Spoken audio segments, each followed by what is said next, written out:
Bonjour! I wanted to come on here and talk a little about les adjectifs. In French, our adjectives are a little bit different than what we have in English.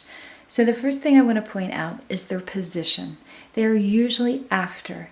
Now later on you will notice, if you have read all of the notes on page 72, that I believe it's on page 71, they talk about, we will find out there are some exceptions to this rule. But for right now, the general rule is the position of the adjectives are after. So here's one example. Le prof pose des questions. Okay, so we have our questions, our noun, and then we're going to say facile, right? So they're easy. So it's question facile. Whereas in English, we would say the teacher asked easy questions. It would go before. But in French, we're going to say des questions faciles, and it's going to go after. So that's the first thing to keep in mind. The second thing is called agreement. In French, everything agrees in your sentence. Yes, of course, there's exceptions, but we're going to study the rule. So if you look on page 71, here's some of the examples that they're going to show you. Un étudiant intelligent. This is if we're talking about a masculine student. You're going to notice un. You're going to notice étudiant with no sort of extra ending, and intelligent. Okay, so that's just your basic, an intelligent student. But if I'm talking about a female student, you're going to notice some changes. The un becomes une, and étudiant becomes étudiante. You hear the T, and then intelligent becomes intelligente. So you're going to literally hear the difference, but you're also going to write the difference. Un étudiant intelligent, une étudiante intelligente. Now, what if we have more than one student? Then we're going to look at the plural. Des étudiants intelligents. Now you're going to see that un turns into a de, or plural. You're going to hear that what we call liaison between the S and the E, des étudiants. But you're not going to hear the S. Okay, so it's still going to sound like étudiant.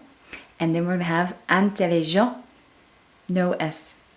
Final choice is to have a group of all female students, and that is the only time that you'll use this. If you have a group of all female students but there is one male student, you will use the des étudiants intelligents without the ES, because that one male in the group dictates what the entire group is referred to as.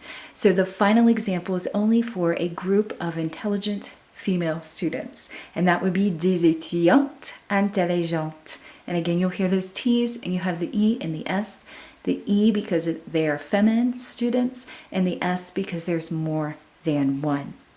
So this is the basic where you're adding E and S. They do point out, I have a little star over here on the one side with the X. Most of the time your plural in French is going to be S, like we use in English, but there are times when you will use X. So you'll want to look at page 71 so that you can see an example of that. Then on the bottom here I notice page 72.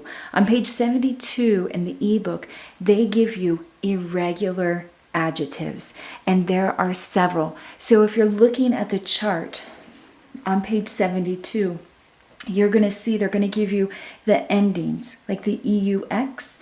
In the masculine, it's going to become EUSE. So we have heureux, heureuse, right? And they're going to tell you if it's singular and if it's plural. So you want to look at all of that because it will change. Okay, just like this intelligent did, we can have un étudiant intelligent. We can say un étudiant heureux, EUX. Then we can say une étudiante, like we would have intelligente. We're going to hear that T. But this time with heureux, we're going to say une étudiante heureuse. So the ending's going to change. That EUX will become EUSE.